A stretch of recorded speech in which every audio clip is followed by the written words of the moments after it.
make sure my microphone's working as well. So imagine if you'd done an interview and it didn't even... It's happened. Oh. And I've driven from London. Oh, shit. So before I leave here, I get my laptop and everything Just double out. check, yeah. Just double check. It's insane. It's happened. Oh, no. Yeah, I felt like crying. But hey ho, we keep it moving.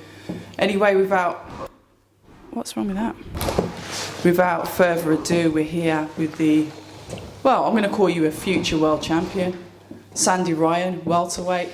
Thank you for inviting us. Super light at the minute. Super light? Super light welter. Super light welter. I'll have them both. I reckon you will as well. Thanks for inviting us to your gym. It's your time. We know that you're fighting on Saturday. But I want to go back to the beginning with you. I want you to let the viewers know a little bit about yourself and how you got into boxing. I got into boxing. I was always sporty. I used to play football. And then my older brother Dave, he was a professional with Cliff. And then, so obviously when I was a young kid, I used to always come to the gym when Dave was training, when he was like a teenager. And then I played football, and then when I was 13, 14, I come to One Nation gym with Cliff, and it started then. Brother being a boxer, sorry. Yeah. And obviously you in footballer, being into the football stuff, did that I don't know, why boxing? Because obviously you could have carried on in football, because we know now the women's football is making it. It's a business, it's a thriving business. So what made you choose boxing? Because it's an independent sport. And as I grow up, I'm very independent. I don't really like to rely on people much. Obviously, team sport, you're relying on your teammates. Obviously, I got my teammates and the people in the gym. But when you're in there, you're on your own, and it's independent, and it's on you. So I kind of like that. And why do you like that? Where's that independence? Where is that, you need to be on your own to do stuff? Where does that come from? I don't know. I think it's grew more as I've got older, because I had to. I've grown up quite fast, but then obviously being on GB, away from home a lot, more times than what I was literally at home. I was with GB, flying across the world and everything, and then just it grew me up real fast, and then I was just very independent. And as I get older, I'm just more independent, more low key. Do you know what I mean? Talk to us about growing up fast then. You've mentioned that because we've had conversations off camera. I've been in your DMs for a bit. A fighter that I've always wanted to get hold of. Women in boxing, and I know you're a dangerous fighter. There's some spite in there. That's got to have come from somewhere, because you are a very aggressive, spiteful fighter. Where does that come from? It's just in me, and I don't know. Maybe I don't know. It's probably got more aggressive the last couple of years, from I don't know, seeing what my dad went through, stuff like that, like mental health and shit like that. It's made me more strong inside, and I think that's where the more aggressive and the anger comes out. And when I need to bring it out, it's gonna come out. Yeah. I'm someone that can relate to mental health in the family, because I witnessed that growing up when I was younger. I don't know if it's something that you're comfortable talking about, but as a child growing up and seeing that, what did that do to you? It was the past couple of years with my dad, and basically, when I say I grew up, because I'm the one at the family that's been there with my dad from when he was going a bit mad, and then I just was with him through the whole section thing and everything. And from this day, I'm the one who goes and checks up on him, and yeah, so it kind of made me grow up. And do you know what I mean? It's hard to explain if you've not been in the situation. It's hard to explain, but yeah, when you're seeing something like that, it's kind of breaks you, and then it makes you. Do you know what I mean? Yeah. I mean, looking back on my experiences, like I said, I can relate to that.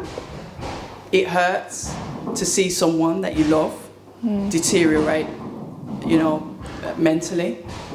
You feel helpless. You feel angry. Yeah. You're the child that's now becoming the mother. Yeah. Because you have to look after them. I don't know, what are your thoughts on that? Yeah, like, switch straight away. I was the adult taking care of my dad.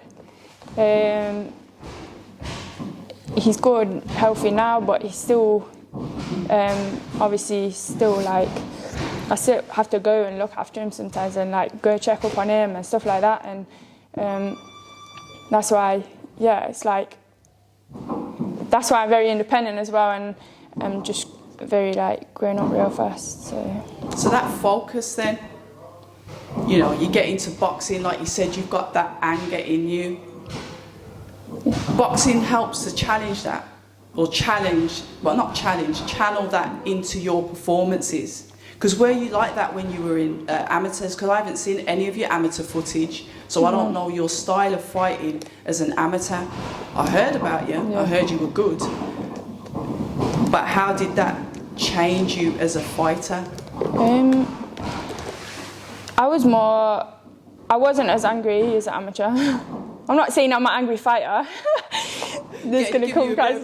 Yeah, I'm not an angry fighter. Yeah. I'm very smart. I'm a very smart fighter. But when I need to switch it, like I can, and yes, and I feel like the pros is just more longer rounds, and I can just like show a bit more of who I am. And we talk about showing a bit more of who you are. You know, I've watched you do some training. I've seen you do the shadow boxing, the pads, the skipping, and some bag burnouts. A lot of fighters say that, you know, the amateurs is completely different style to the pro, and they can really come into themselves. What does that mean for you? Is that a similar story? Is that the same with yourself? When I was an amateur, I used to get really mad because when people said that, I thought, how can it be as different? It's boxing, but in a way, it's very different. Like, you got more rounds, you got more times to pick your shots. Even amateurs, you got 3 rounds, and you're kind of chasing the win. So you always like work rate, and whereas in a pro, you got time to pick your shots, do your thing, do you in the ring. So that's the difference that I found as soon as I turned pro. My first fight, that's a massive difference. And even in your preparation to having your first pro fight, would you say that you noticed a difference in the training, or did the training remain the same, and it's when you actually climb through the ropes to have your debut that difference just clicks in? It was a bit of difference, but the training you have to tick every box anyway. But you're just doing you're doing more rounds sparring. Cliff's got me like in this camp. I'm doing 8 rounds with 3 different boys, and I'm going straight through. So it's just stuff like that, longer rounds, and you know. And your relationship with Cliff? Cliff Mitchell is a name that's known in boxing. Here he is. Well, go on. Here he is. It's the dynamic duo. Hopefully that mic will pick up. I don't know. Check it. Talk. Say something, Cliff. Check it to wreck it. Let's begin. You might have to hold it in between the two of you, just in case. Lovely sound. There you go. That's better. Should I do Birmingham accent, shall I? Or should I just speak normally? We're not going to do Birmingham accents. We're not going to go here again today. All right. We're going to stick to boxing. Okay, cheers. Okay. Let's get a bit more serious. But back to Sandy. We were just about to start speaking about you. Yeah. Tell me why you came to this gym and chose Clifton. I know you said you've got the history with your brother, but fair enough, you could have gone somewhere else. What made you say, you know what, I'm going to go to Clifton as well? I've come in. Nothing to do with that, mate. I'm sorry. Give me my mic. I was like 13, 14 when I come to the gym, and then obviously I was with GB a lot, so I was only here a bit, and then as like the whole career, I've always been in and around other gyms, but I've always come back to One Nation because this is my home. Do you know what I mean? And yeah, it'll be forever my home till we get them world titles. I like that. And once you get to world titles, she said she's leaving. She says it'll be forever until I get my world titles. To the restaurant. Something tells me that Sandy won't leave you. I think there's a bit of a bond that you've got going between you. A really good fighter-coach bond. I mean, over to you, Cliff. I think, to be fair, yeah, I've known her a very, very long time. You're going to have to take the mic. I've known the family very, very long time, since her brother was like 8, 9. I've known Dave. And it's just been a natural progression that she came through because she wanted to fight. But like I said, you know, she's been into the gyms and it's not for her. That's the reason why she's come back, innit? So, and yeah, me and her have got like, if I'm making combinations, like them speed combinations, I'll only do them with Sandy. It's the only person I don't make any combinations with no other fighters in here. Well, right or wrong. Me and her make combinations up. But why is that? Oh, sorry. Why is that? I don't know.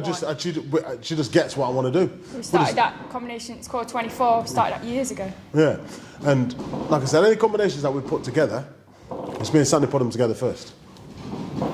Because I don't know what it is. And like the other day in the gym, I gave a prime example. She was doing something, and I was going like that. I said to her, just something like that. Yeah, what are you doing? And she went, oh yeah, and then she did exactly what I wanted to do without even, all I did was that, what are you doing? But she knew exactly what I was talking about. But like, sometimes I'll tell her to throw a shot and she'll throw it and it'll land. Scoop it over, wheel it in. There you go, wheel it. Clifton Mitchell just telling her to start putting a little bit more mustard on those shots, and she's obliging with 30 seconds to go in the second. Just misses with the lead uppercut that time. Starting to turn through these shots now.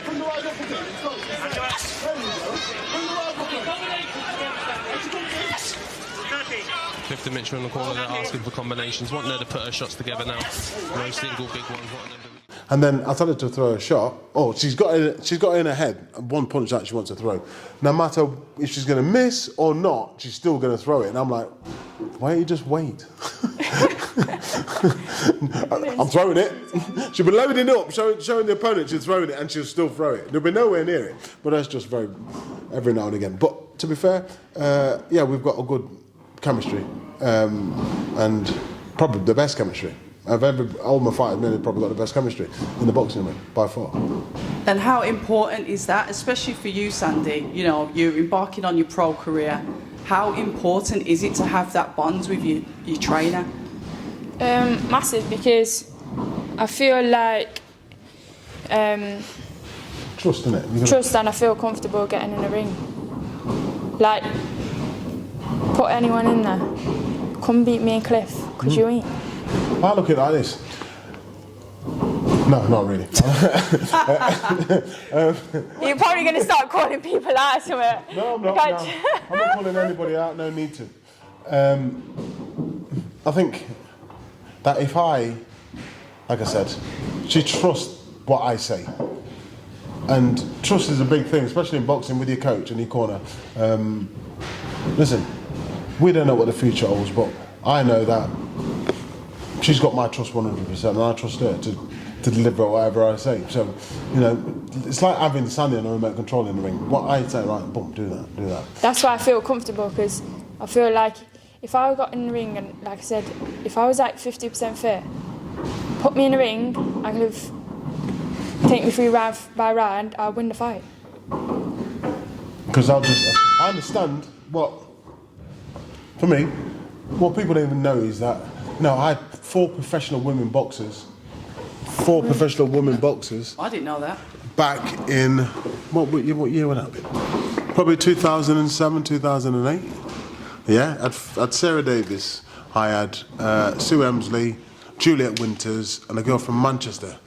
I forgot the girl's name. How can you forget who you trained? I used to spar some of them when I was like 15, 16. Yeah, I forgot the girl's name, but she never trained with me. I just managed her.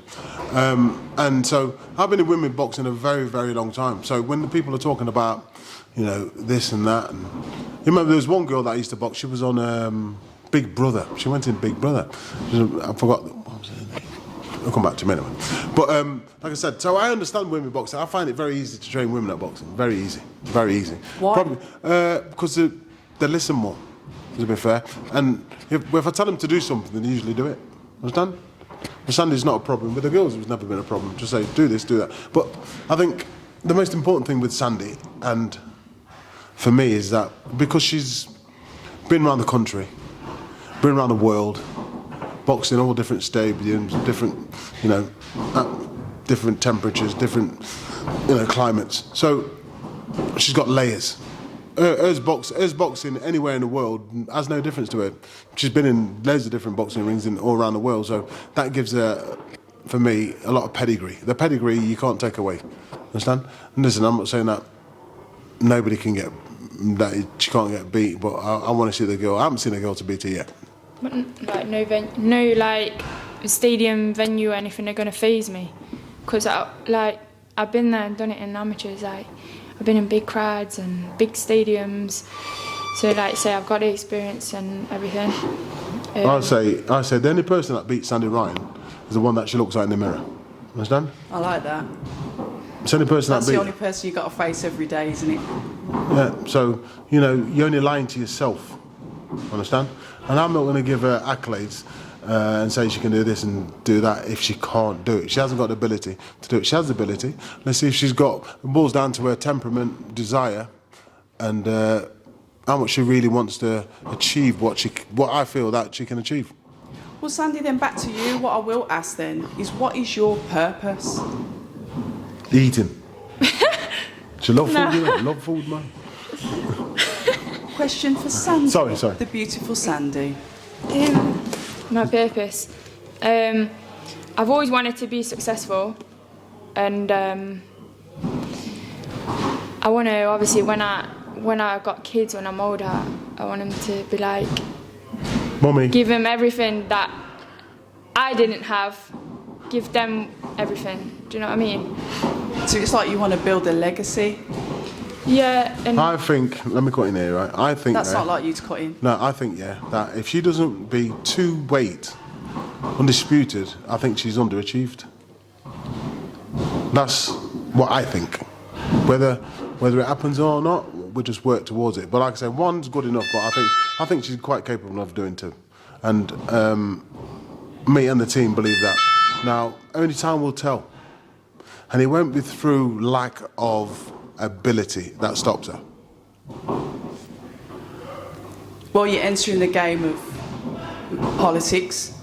You're entering the game of, you've got to be built, haven't you? You've got to build that record. You've got to build it nicely, comfortably, safely, because you are a star in the making. I'll make no bones about that.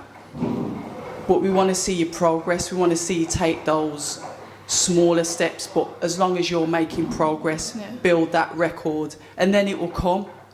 I mean, being a female in boxing, I'd say you're quite boisterous anyway, but I want to say, in the female arena as a boxer, who do you look up to, if any, as female fighters? When I started,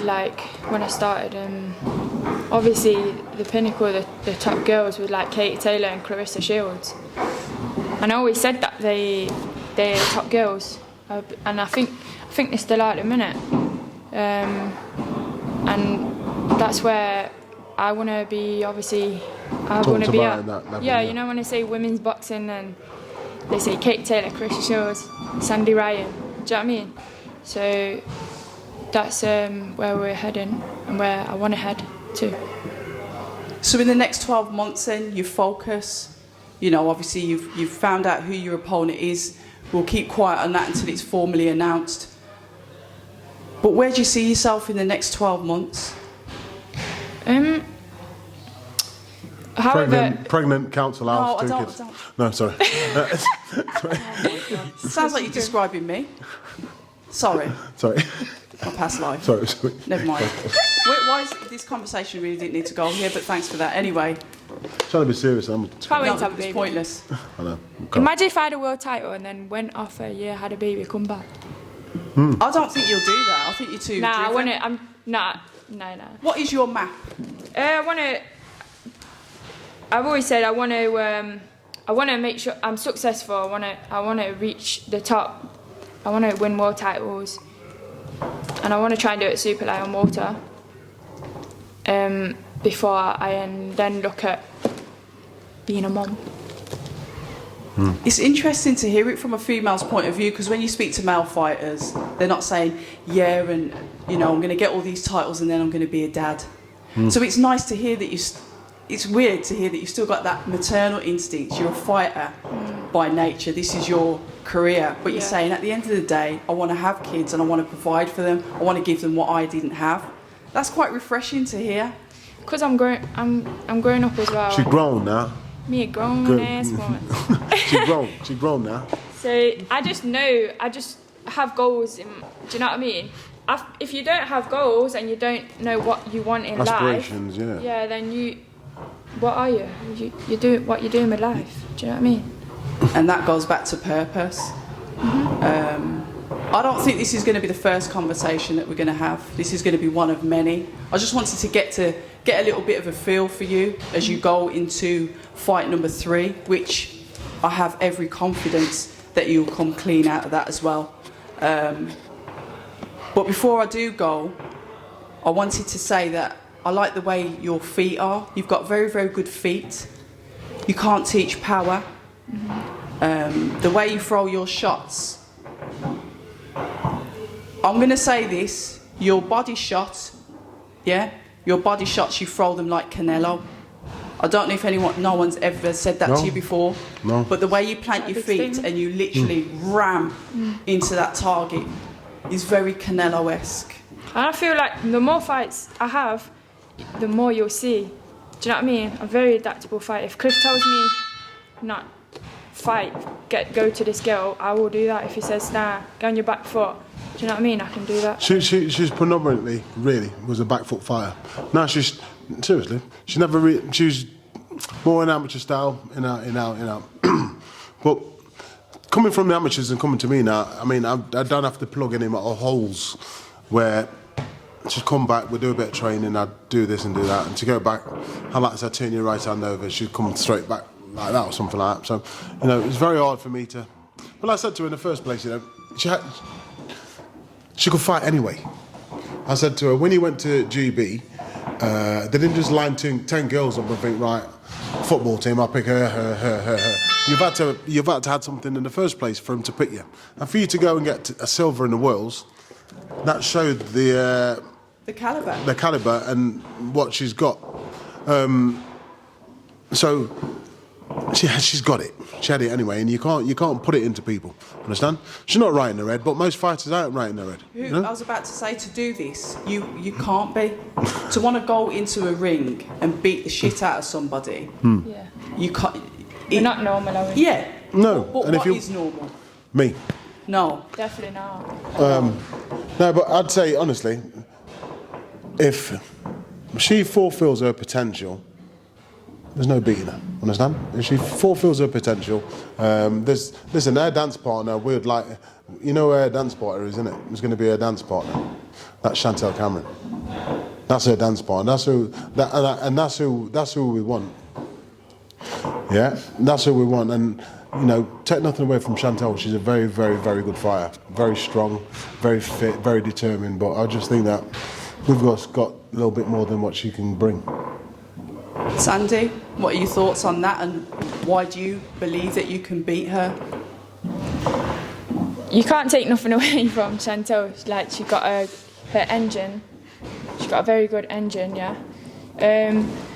But I believe that my ability is much better, and I kind of see how that fight would go.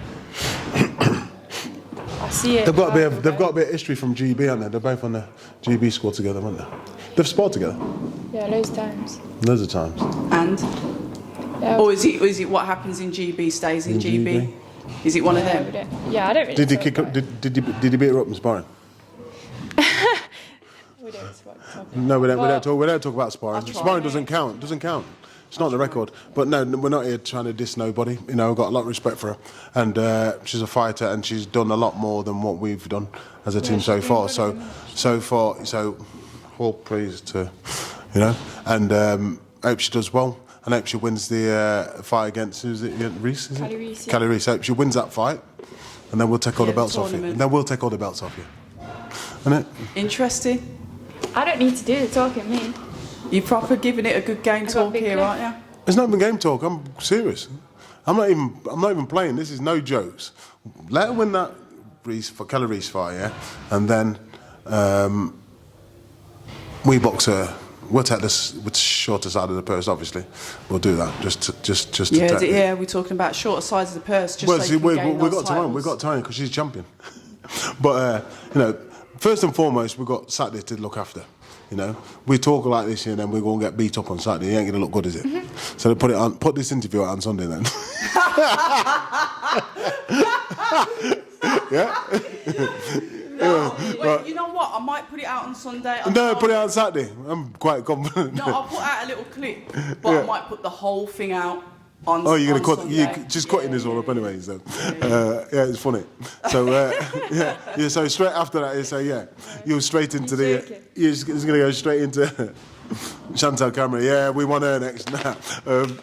Nah, to be fair, we're after the titles. That's what we're after. I think we're floating around at the minute with doing padding this record. But really, we're ready to go now, to be fair. And as you've seen today, we're ready to go. Proper determined. We're ready to get medieval on these bitches. Oh yeah. I love Yeah. So, and like I said, you know, you've got to have characters in this game, and I don't need to talk for Sandy. Sandy can talk for England, mate, trust me. But a loudest voice is definitely in the ring with Of how course. she performs. Yeah, of course. And like I An said, exciting fighter. and, you know, as my mum said, you know, God bless her soul, if you want to be different, be yourself. Absolutely. Yeah, I like that. That is real good words of advice. Yeah. Or show me your friends and I'll show you who you are. That's That's another one. Yeah. I don't like her. She's all right. Yeah, take him Shara. Jara. Ask him. Ask him. Ask him. Sandy, before we go then, is there anything that you want to say? Do you need any sponsor shout outs or... We can affirm that. Big up the team. Can you just let Sandy talk? Yeah. He's like Puff Daddy, all up in the videos. You're going to start dancing. Here we go. It started. It's always a vibe in the gym. You need that though, but yeah. Yeah. Everlast, my main sponsor. But yeah, not much for me to say. Just Saturday night. Let's go, baby. You're going to smash it. All the best. You've done with Saturday. Yeah. And I've got to give a lot of credit to Cliff this camp because he's put with me a lot. I was so moody this camp, honestly. But that's what he's there for, isn't he? He's there. He's going to be your mentor, your best friend, your uncle, your dad. He's going to be everyone. Yeah, You need definitely. that. And that's why it's good to see that you've both got a really good relationship with each other. Yeah. Because imagine if it was shitty, it was poor. Yeah, definitely. It won't. I've got it there, just got rid of him. He was cool. Yeah. But yeah. All right then. I'm going to get off then. October Red Boxing, Sandy Ryan. All the best. I know you're going to get the W, but all the best. This might go out before the fight, after the fight. We'll see what happens, but all the best anyway. Thanks for having us. Hi, and thank you for watching October Red Boxing. Like, subscribe, and tap the bell for notifications. You can also find us on Instagram at October Red Boxing and on Twitter, October Red UK. And remember, at October Red, we stay ready.